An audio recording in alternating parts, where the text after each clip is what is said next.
نحمدہ و نصلی علی رسولہ الکریم اما بعد فاعوذ باللہ من الشیطان الرجیم بسم اللہ الرحمن الرحیم۔ اب سوال آیا ہے میرے پاس ایک سوامت کے بارے میں۔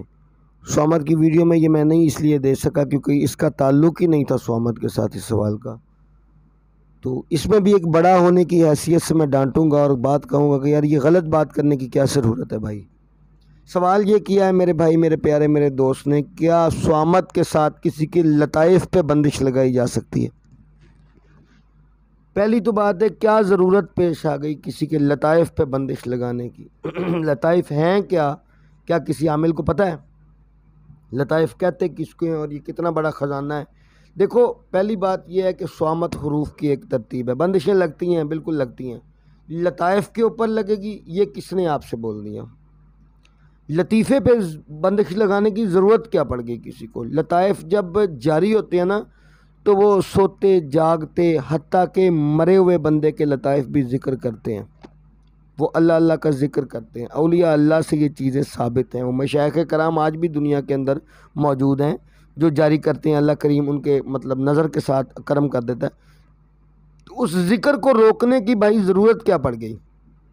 ایک معاملہ ہے، کیا اس کے ساتھ مقابلہ ہے؟ اگر مقابلہ ہے تو مقابلہ یہ نہ کرو کبھی بھی کہ اس کا روکو، خود کو کوشش سے اس سے بڑا ثابت کرو۔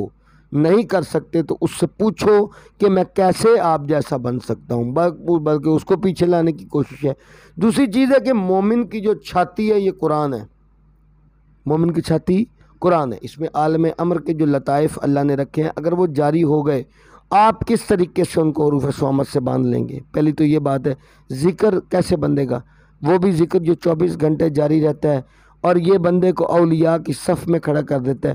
پیارے بھائی، فضولیات کے سوالات کے زمروں سے تھوڑے باہر رہیں، سوامت کے ساتھ دنیاوی کام کریں، عالم خلق کے اندر آنے والے کام کریں۔ اللہ کے جو معاملات، جو اس کی عنایات ہیں، امور خداوندی میں دخل اندازی کے مرتکب نہ ہوں۔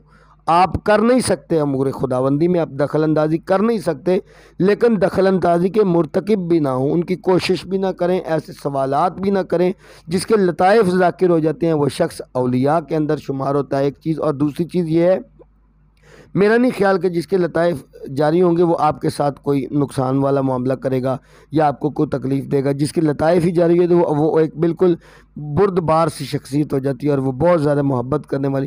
اس سوال کی بھی ضرورت نہیں، اس کام کی بھی ضرورت نہیں، اور دوبارہ کائنڈلی ایسے سوالات مجھ سے نہ کیے جائیں تو بہتر ہے۔ وآخر دعوانا ان الحمدللہ رب العالمین۔